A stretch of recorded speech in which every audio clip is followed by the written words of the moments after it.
RL6 Story Structure deals with how the pieces of the story are put together and the impact that that has on the reader. Taking a look at the target, we'll start at the one level.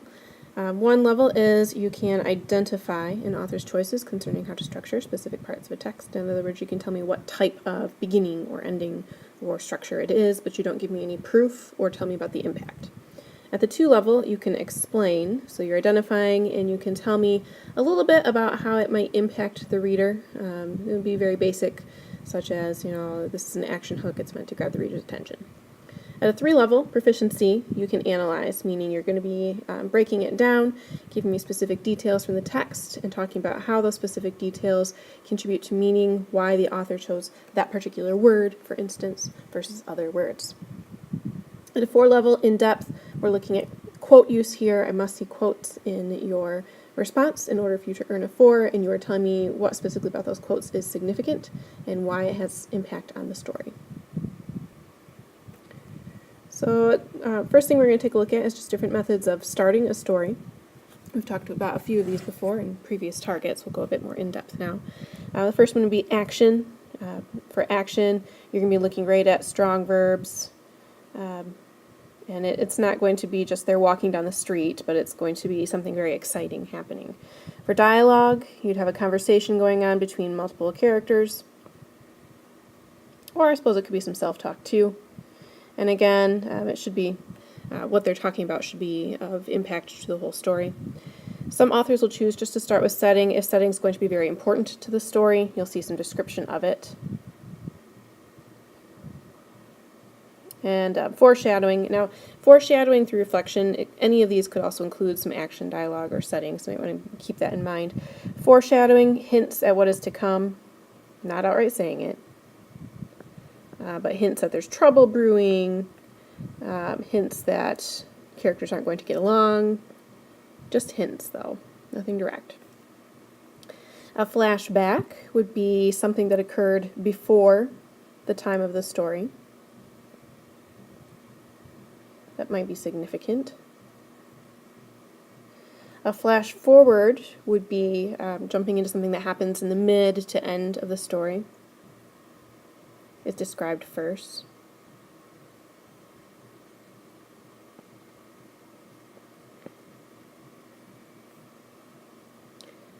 And again, just a reminder, this could include action, dialogue, or setting.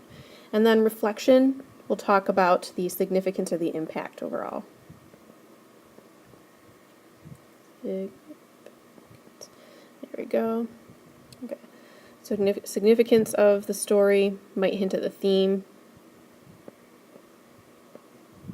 what was learned, right at the beginning, setting you up nice and clear. As far as how the entire book or story is put together, the classic chapters, right? But even within chapters, you might see some different types of patterns going on. Some books that utilize chapters will have a conflict per chapter, a mini conflict, if you will. And in that sense, those chapters could really be their own standalone stories. Others will all build off the same conflict. So different methods there of utilizing chapters. Some stories will have books as well. And consider books usually collections of chapters. But usually when you see an author using books within a book or sections within a book, they usually each focused on their own conflict. Usually. And that conflict might change from book 1 to book 2 to book 3 within the overall novel.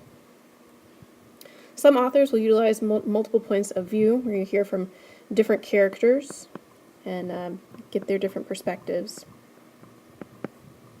And the nice thing about that is you might see the same event multiple times and just get a really thorough understanding of the importance that it had to each character's eyes.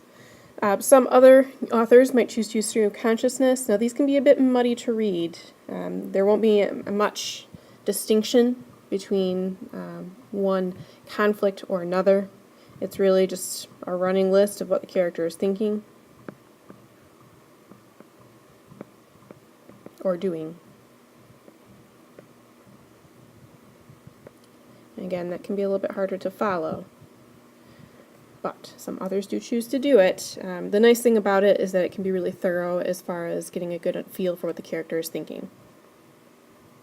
As far as methods of ending go, we can look at a story that is fully resolved, the conflict is fully addressed, and we know what happens to all the characters. So the ending, fully known. You're not left asking, well, what happened to so-and-so? For an unresolved, there might still be lingering conflict.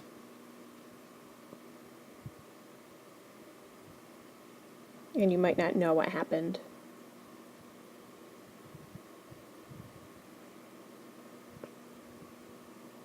Perhaps most frustrating, implied endings, where it's hinted at what happened, but you don't fully know.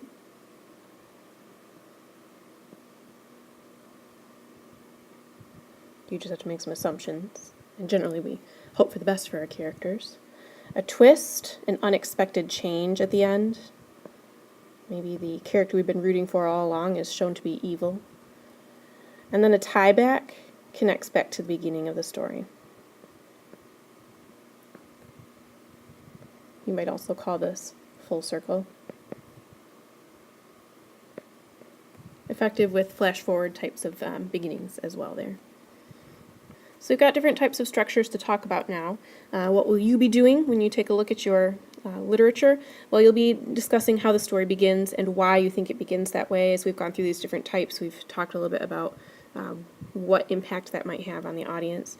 How is the whole story structured? Here's where you'll talk about, is it chapters, is it by books, is it stream of consciousness, are there multiple points of view, and again, why, what impact might that have on the reader, and then how does the story end, and again, why. Taking a look at our example piece here, revisiting Owen's Dulce et decorum est, our poem. Let me zoom in here.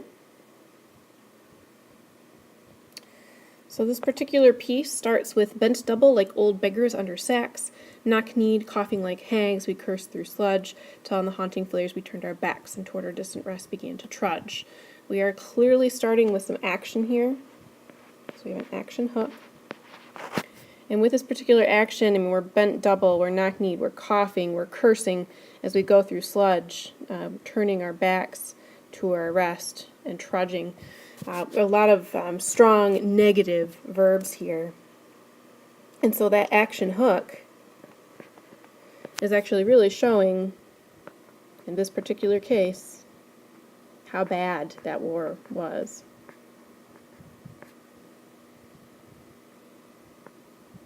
Okay. And what better way to do it than by taking us right into the action? Now, looking at the poem as a whole, we know from previous readings that we've got a sort of a division here from what Owen actually saw to what he saw in his dreams. And when we get to that dreams part, things become a little bit more clear about why he's writing what he's writing. So we have a division here. And of course, in a poem, we're not going to talk about chapters per se, and if we look at the whole piece together, at least for that first part, and then even in the second part, it's almost stream of consciousness, like he's just giving us a list of what he saw, and then later how he felt about it. So no real divisions, just a stream of thoughts with one break. And I would take a look at that and say, you know, by doing that, by giving us so much description and having it just sort of flow together, again, we're really emphasizing how bad war was. I mean, we don't even have time to think about what's occurring, just based on how he's telling us his story.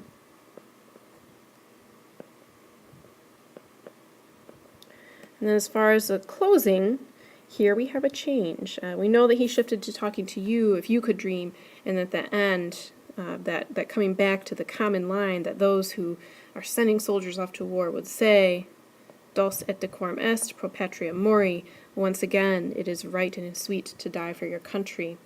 And a huge change from what has been going on earlier in the poem, all this terrible viewing of the soldiers retreating and how tired and worn out they are, and then of the man dying in the gas, and suddenly we're talking about how sweet it is to die for the country. A twist ending. very different from what was expected. You might have thought he would just go on and say, oh, war is terrible, but no, he ties into what's being said back at home, which is the exact opposite of what really is going on. And I would say that's for some shock value here. You know, this is what you people say, that it's glory. Is it really glory to die choking with your eyes rolling up? Probably not. So a twist ending for good shock value in this very powerful poem about the effects of war.